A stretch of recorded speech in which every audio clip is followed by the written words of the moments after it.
වැටෙන්න මචං. වැටෙන්න පුළුවන් අඩියටම වැටෙන්න. මොකද මං කතාවක් කාලා දෙනවා මචං පූල් එක උනත් අඩියටම වැටුනොත් නේ පතුලේ අඩිය ගහලා උඩට එන්න පුළුවන්. අනිවාර්යයෙන්. මැද ඉර වුණොත් මචං ඒක කරගන්න අමාරුයි. නුඹ නොසිටි දිනවල මට දැනුණා සීතල නොවෙනස් ඔබ ඉන්නවද ආස මට අවසියුණුම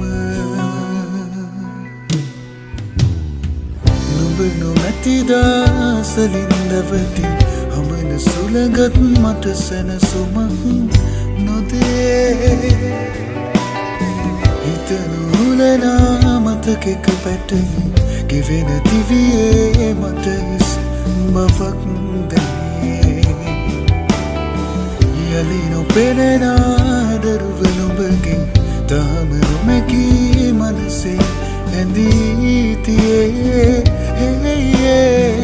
නොයන සුදුරියනසේ කියන්නම් මහ දෙපාරක්